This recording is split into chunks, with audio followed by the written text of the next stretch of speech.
This House will come to order and will remain at order. Mr. Doorkeeper.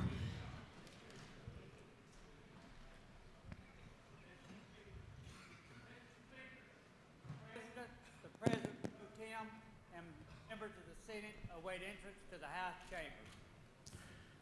Mr. Doorkeeper, please allow the President pro tem, and the members of the Georgia State Senate to enter the House chamber, and will the messenger please escort them to their designated seats.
I'm going to ask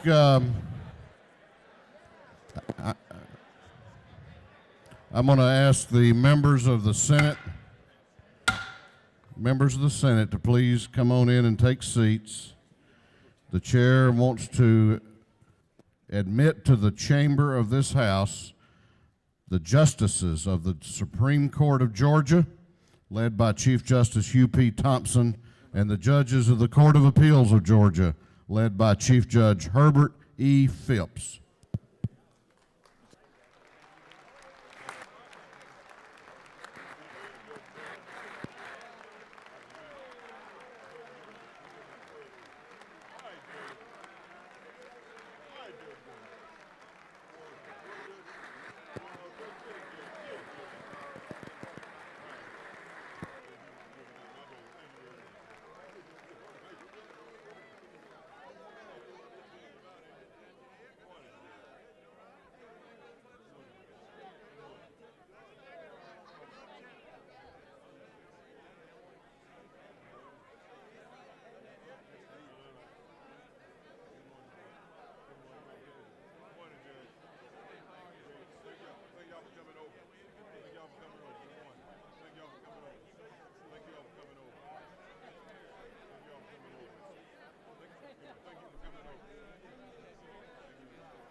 Chair is, if I could have your attention, please. Chair is very honored to introduce in the gallery the constitutional officers of the state of Georgia.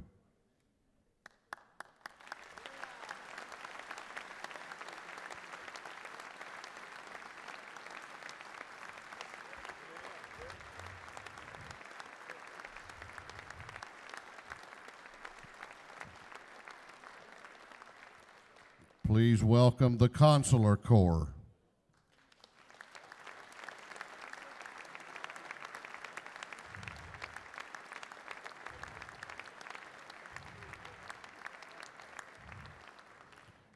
It's a distinct personal pleasure for me to introduce the Speaker Pro Tem of the House of Representatives, my colleague and my friend, Jan Jones.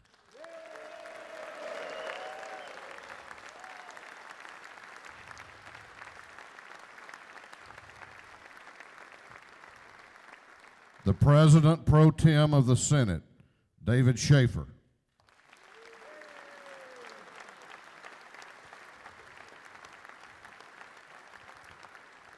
A friend that I've had the honor of serving with now for many years, a friend and a colleague and a great leader in Georgia, the Lieutenant Governor of Georgia, and the President of the Senate, Lieutenant Governor Casey Cagle.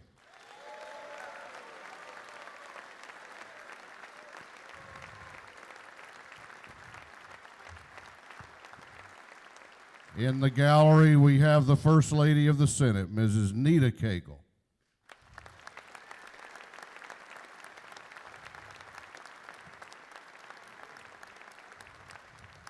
And a lady who has brought great credit to this state everywhere she has gone, the First Lady of Georgia, Sandra Deal.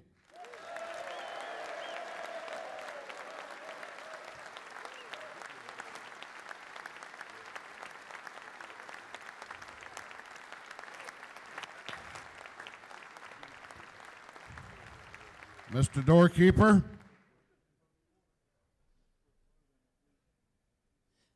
Mr. Speaker, the Honorable Nathan Deal, Governor of Georgia, his Committee on Escort, and distinguished guests await entrance to the House chamber. Mr. Doorkeeper, please allow the Governor, his Committee of Escort, and distinguished guests access to the chamber of this, the People's House.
Members of the House and the Senate, this joint session of the Georgia General Assembly will come to order. You may be seated. Clerk will read a resolution. House Resolution 1041 by Representative Ralston of the 7th, O'Neill of the 146th, and Jones of the 47th. Calling a joint session of the House of Representatives and the Senate for the purpose of hearing a message from the Governor, inviting the Justices of the Supreme Court and the Judges of the Court of Appeals to be present at joint session and for other purposes.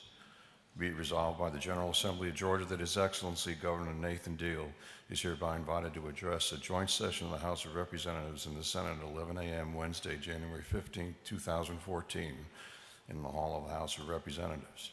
Be it further resolved that a joint session of the House of Representatives and the Senate be held in the Hall of the House of Representatives at 10:45 on the aforesaid date for the purpose of hearing the address from His Excellency the Governor.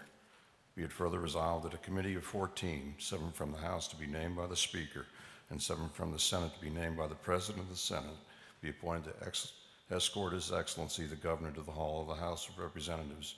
Be it further resolved that the justices of the Supreme Court and the judges of the Court of Appeals are hereby extended an invitation to be present at the joint session.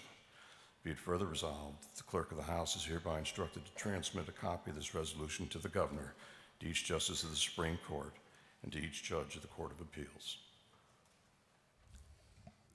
I have had the great pleasure of knowing Governor Deal for many, many years. I was very pleased to call him my congressman for many years. I'm even prouder to call him my governor. Under his leadership, we have made history here in Georgia during a very difficult and challenging time, creating jobs, reforming our tax code, improving education, historic reforms to our criminal justice system, and under his leadership, Georgia can now say that we are the #1 state in the nation in which to do business.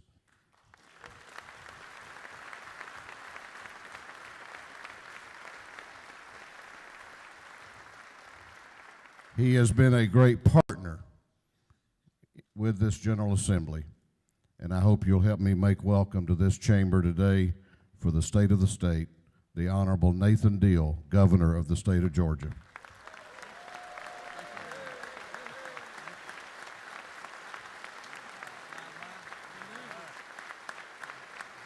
Not easy to maneuver around. No, it's not. I can do it. All right. Thank you very much. Thank you. Thank you all. Thank you. Please be seated. Thank you very much. Thank you. Thank you. Please be seated. Lieutenant Governor Cagle, Speaker Ralston, President Pro Tem Schaefer, Speaker Pro Tem Jones, members of the General Assembly, constitutional officers, members of the judiciary, members of the Consular Corps, members of the state of Georgia as a whole, my fellow Georgians. Thank you for having me here today.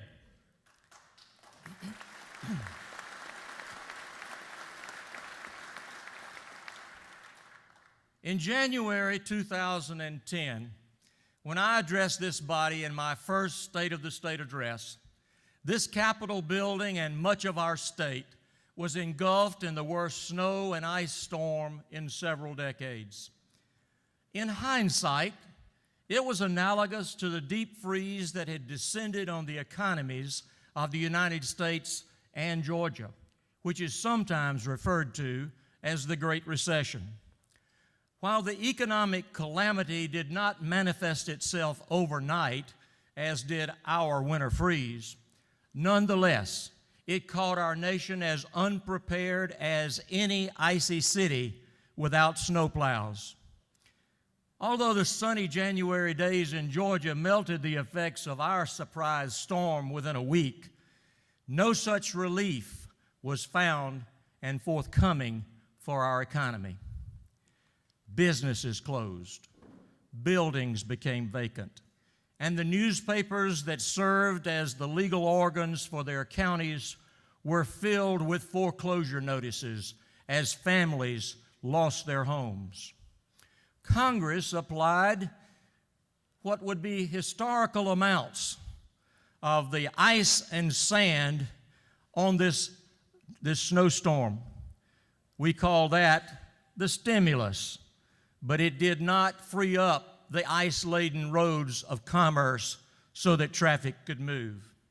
State governments like that in Georgia that couldn't print money nor operate on unbalanced budgets were required to reduce spending and consume their reserves. Even while parts of our budget were frozen or shrinking, other parts were not shrinking at all. They were the entitlement programs and the enrollment-based programs of our state. In fiscal years 2008 and 9, Georgia dipped into its rainy day fund for $1.4 billion. Some states that were unwilling to face the realities of the moment even raised taxes on their citizens, but not Georgia.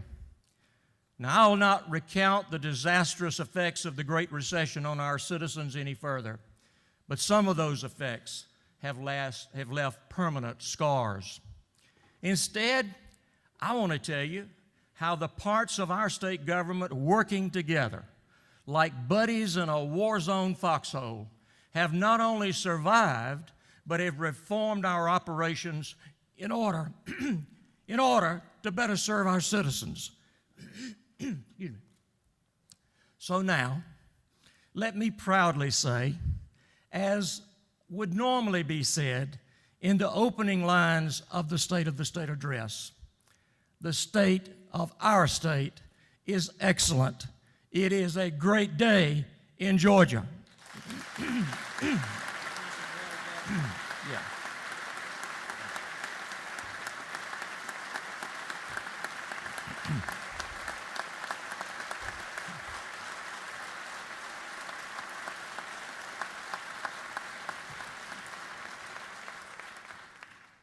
But this day did not arrive without a lot of hard work and sacrifice. So, to the members of the General Assembly, to the teachers and administrators, to the state employees, to the businesses and their owners, large and small, and to the workers and families of the state of Georgia, I say thank you. My approach as governor has been to do in the hard times what is almost impossible for government to do in the good times, and that is make state government programs leaner and more efficient and concentrate scarce resources on those areas that will produce the best and most long-lasting results. To that end, we have eliminated certain programs and consolidated others in order to achieve greater efficiency in the use of taxpayer dollars. While fighting to hold the line on K-12 education, we have reduced the number of state employees by 12,750 from 5 years ago, which is a 16.5% reduction in our state workforce.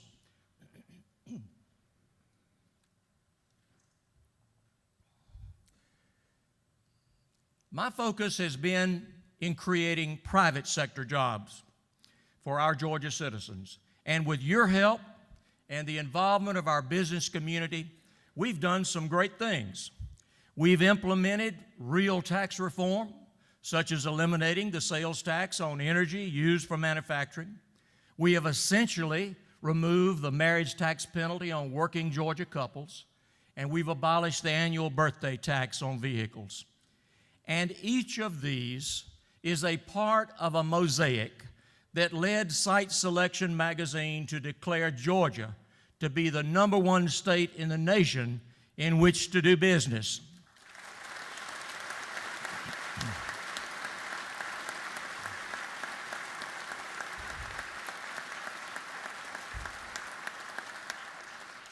According to Tax Foundation, Georgia has the lowest tax burden on its citizens of any state in the nation. Now, I don't know about you, but I see that as a good thing, and I'm going to fight to keep it that way.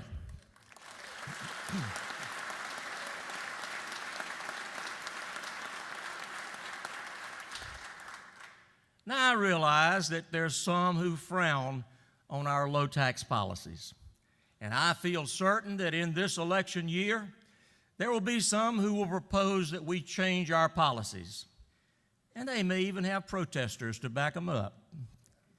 But you know, their solutions may sound appealing on the surface, but will ultimately require us to raise taxes on all Georgians. We must resist those temptations. Just as individuals cannot borrow themselves out of debt, governments cannot tax their way out of a recession.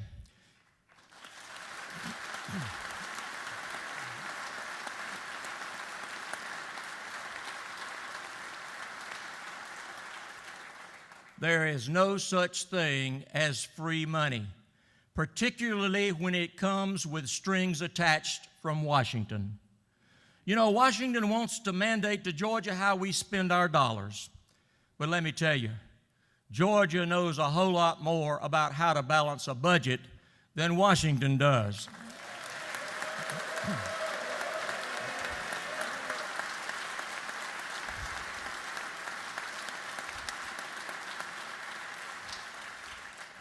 And don't be deceived by the argument that it's our money. The federal government is just giving some of it back. Yes, it is our money. But if the federal government doesn't need it for federal purposes, they should stop taking it in the first place.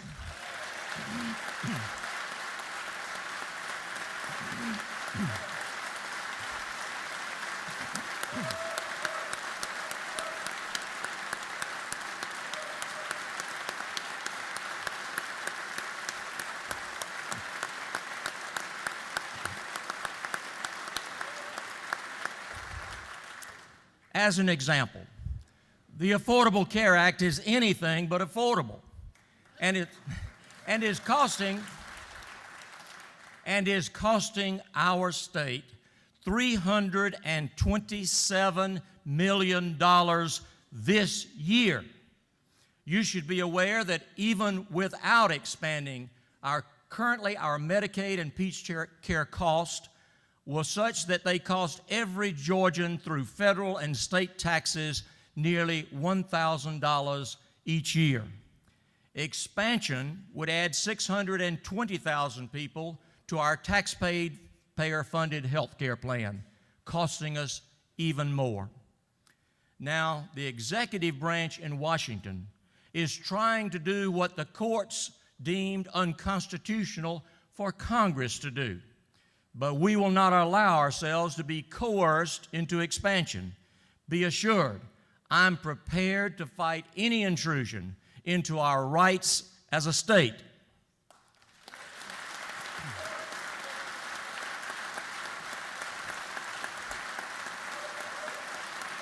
Thank you.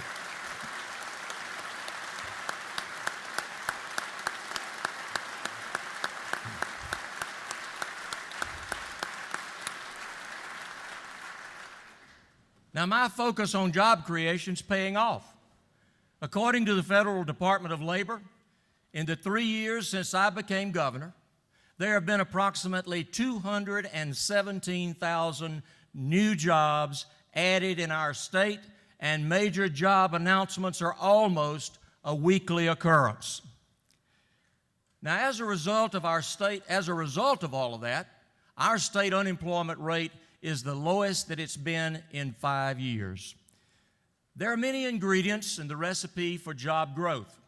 I've already mentioned the importance of a favorable tax policy. In addition, it requires adequate infrastructure so that people, as well as raw materials and finished products, can move freely through our state.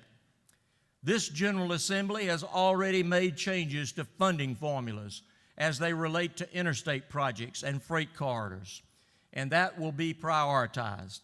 In the budget I'm submitting to you, I have included in our bond package $35 additional million for deepening of the Port of Savannah.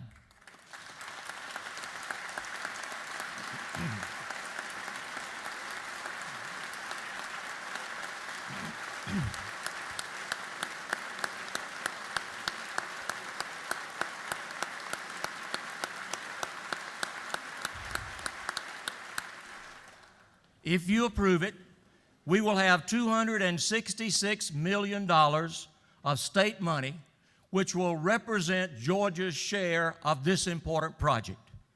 And I intend to start dredging on that project this year.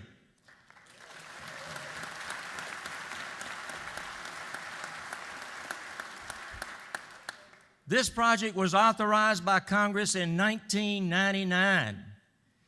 And approximately 50% of the cost of this project will be devoted to environmental mitigation. In addition, the project has received the approval of 4 separate federal agencies. We have studied and planned long enough. It's time to start moving dirt.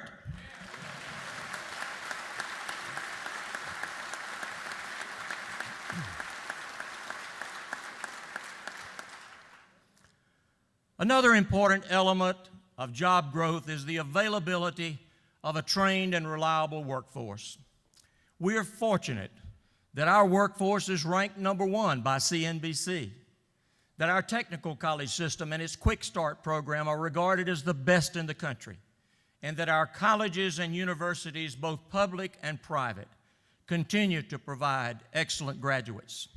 But even so, we have applied the same scrutiny to those institutions that hard times dictate. We've asked them to examine themselves through the prism of work readiness of their graduates. And this has resulted in priority being given to those areas of study where job placement is high. Last year, we identified 3 areas of study in our technical college system where jobs already existed. Those were commercial driving, practical nursing, and early childhood education. For students who pursued those areas of study, we have paid 100% of their tuition through the HOPE grant. This year, I'm asking you to expand that to an additional 4 areas of training: welding, healthcare technology, diesel mechanics, and information technology. In order to fill the needs of a growing economy, we need more of our citizens to acquire education and skills beyond high school. To encourage this, I am asking you to create a new Zell Miller HOPE grant for students who attend our technical college system. This grant will offer 100% of the cost of the tuition to those who maintain a 3.5 grade point average in our technical colleges.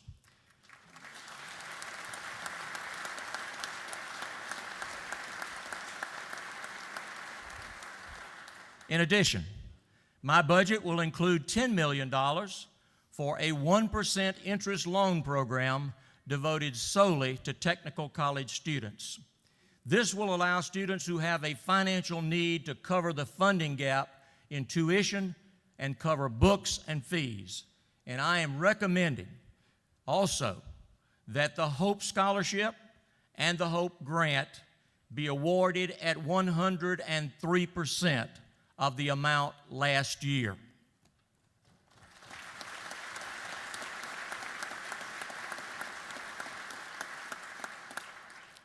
In accordance with our trend of putting our education where our economy is, I'm happy to announce the creation of the Governor's High Demand Career Initiative.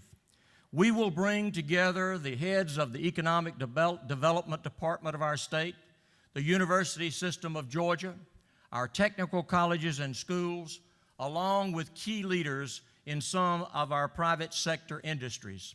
This initiative will allow us to hear directly from the employers of our state about what their future needs will be, and it will allow our institutions of education the chance to get ahead of the curve and prepare our workforce for tomorrow's needs. Now, while these are all important changes to our post-high school education programs, it is equally important that our pre-K through high school programs continue to improve the quality of our students. We must work to avoid the costly remediation that we are currently undertaking. It is important, if we want to get the best results, we need to get it right the first time. This means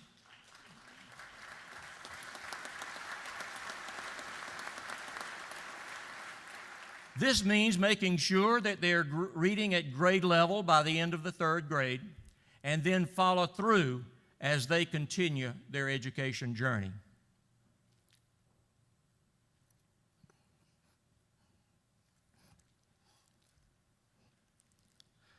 Let me take this opportunity to thank my wife, the First Lady of Georgia, who visited and read in every school district in our great state to encourage young people to become interested in reading and to improve their skills.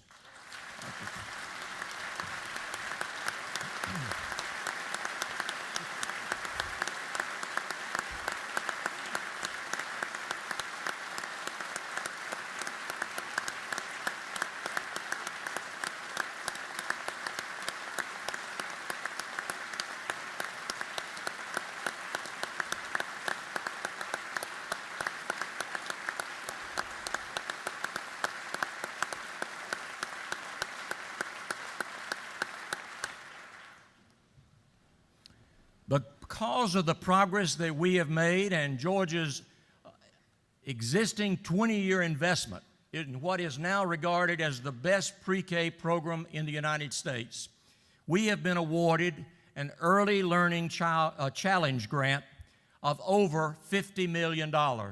This money will be used to accelerate the reforms that we implemented last year.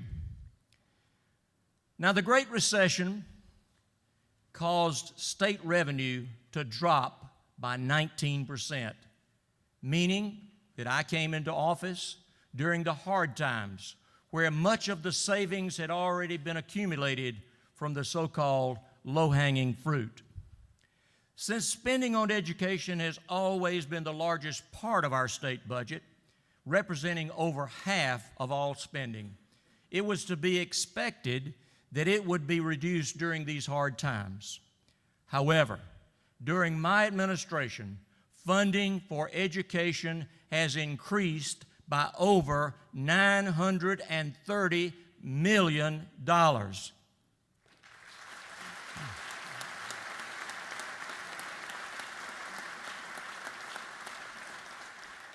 And that does not include capital spending for education, which represents 76% of our entire state bond package.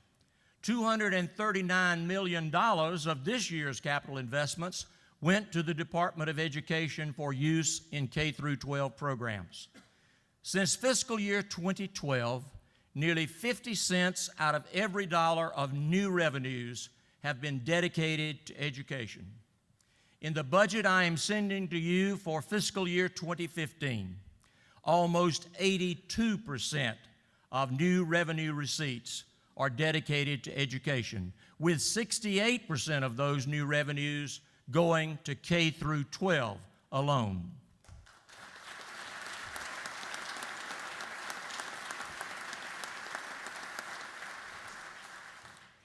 Total state funding for K-12 education has increased each year since I have been governor. Funding for quality-based basic education, that outdated formula that allocates revenue to the local school districts, has increased roughly 13% since fiscal year 2011. Now, my amended 2014 budget will also call for bringing current the Forest Land Protection Act grants to help those local governments and school systems whose ad valorem tax digest are negatively impacted by that law. The total 2014 amount is almost $40 million, of which $22.6 million will go to school districts and the remaining to local, municipal, and county governments.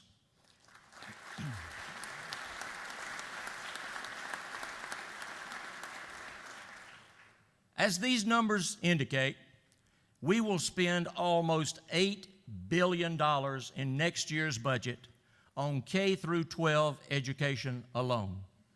My proposal represents the largest single year increase in K-12 funding in 7 years. It means it is an addition of $547 million. That's an increase of over $500 million in 1 year alone for our local school systems.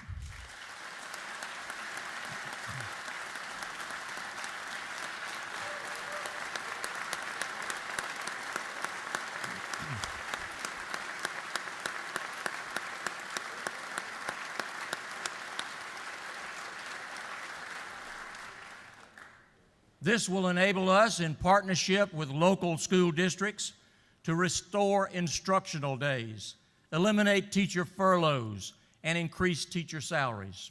These funds will provide our local school systems with the resources and flexibility to address the most crucial needs of their students and their teachers. As we search for more ways, effective ways, to deliver quality education to our students, I have included $44.8 million in the budgets to better connect every classroom in Georgia, including those in rural areas, to the internet and to digital resources that students need to thrive. This is part of the recommendations of the Digital Learning Task Force. It is also compatible with the Innovation in Teaching competition that I initiated last year, whereby Georgia Public Broadcasting is videotaping some of our best teachers in our state and making them available to other schools. It is my goal that every child in any classroom in our state will have access to the best instruction possible. And this can be done by expanding the availability of our online learning.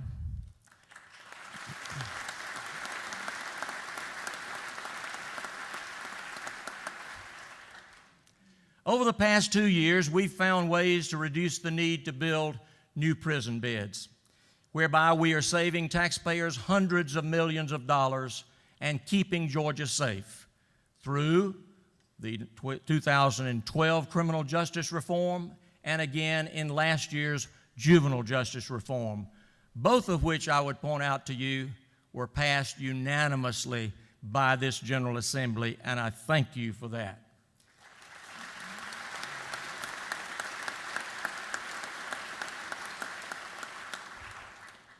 These reforms gave us a blueprint of how to use rehabilitation to reduce recidivism. Already, we have seen relief for taxpayer dollars by dropping jail backlogs by nearly 90% of what they were when I came into office. The novelist Victor Hugo said that if you open a school door, you close a prison. Perhaps that is true, considering that 7 out of every 10 Department of Correction inmates do not have a high school diploma or a GED. That means that approximately 38,000 Georgians walked out of our school doors and into our prisons. That must stop.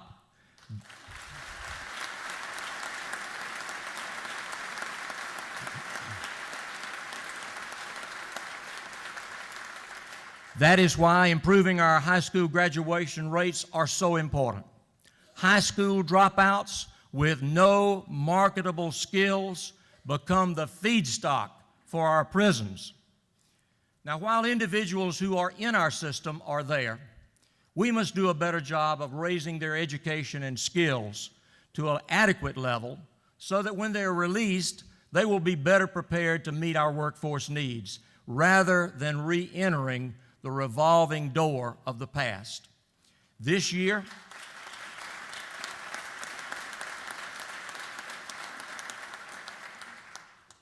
we intend to roll out our third leg of our criminal justice reforms, the one that will sustain our previous effort, and we believe it is very important.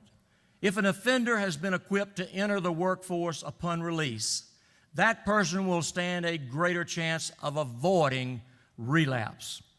If our recent reentry reform effort that we are proposing, if it can simply reduce our recidivism rate by 25%, we would see around 1,400 fewer crimes each year and at least 1,100 fewer victims.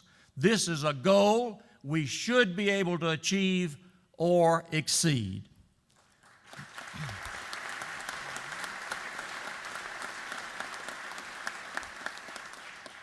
These criminal justice reforms will allow nonviolent offenders to break their addictions, claim their lives again, and keep taxpayers from spending $18,000 per inmate for each year that they are in prison. These reforms will also increase the safety of our society. Over the past 3 years, at my direction, and in accordance with the legislation subsequently passed by the General Assembly, we have reviewed 40% of all budgetary programs through a zero-based budgeting analysis. As a result, we have consolidated programs and agencies where duplication existed, and we've eliminated others. My budget this year will continue that pattern.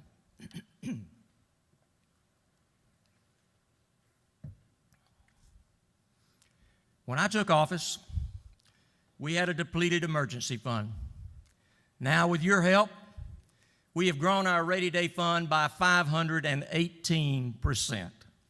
When I took office, Georgia had a AAA bond rating from all 3 major agencies, and with your help, we are one of only 10 states that still maintain that advantage, a rating that even the federal government doesn't have.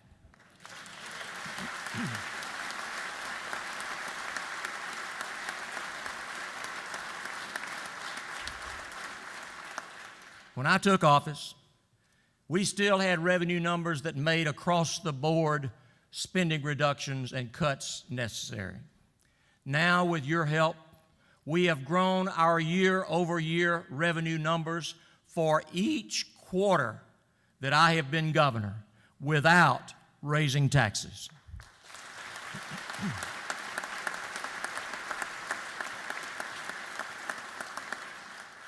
While it's appropriate to celebrate these accomplishments, their true significance is that they are part of a plan to create more jobs for our citizens.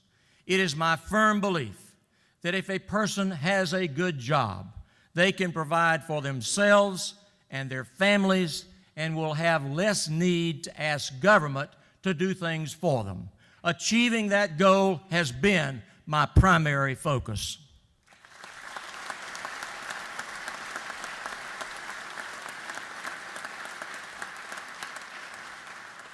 Well, today, more Georgians have jobs than at any other time since October of 2008. We are getting people back to work in our state at a rate faster than the national average. For those 217,000 or so Georgians who now have jobs, they know the sting of the frozen economy and they know what it feels like. They live through it. But for them, the freeze has ended. Now, that's what we've done in 3 years. Just imagine what we can do in another 5 years.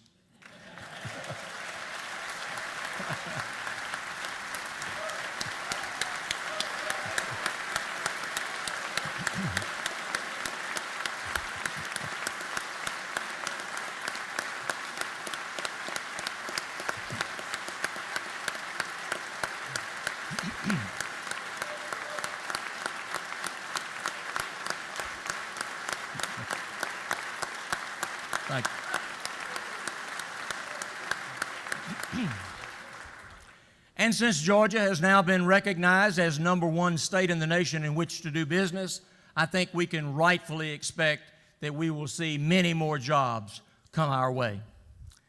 Yes, we began this journey 3 years ago in the midst of an ice storm and a recession. With your help, on a bipartisan basis, we have turned what might have otherwise been a long, cold winter of despair into a time of preparation.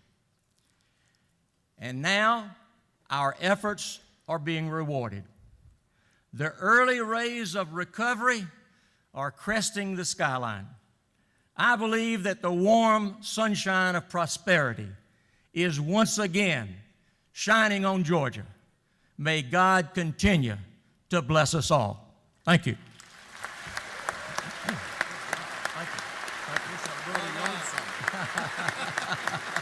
done, Governor. Thank you.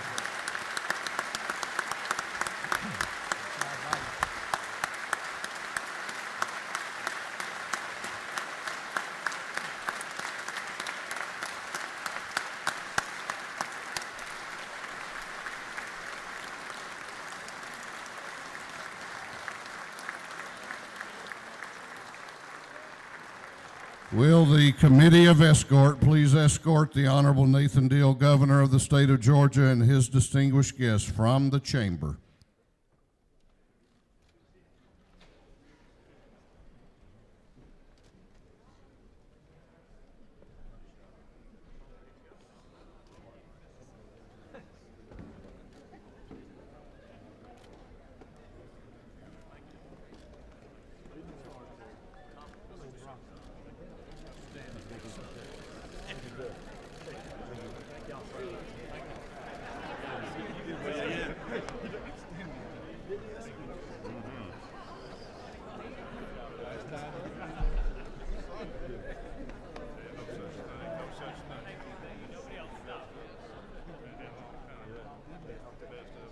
The chair recognizes the President Pro Tem.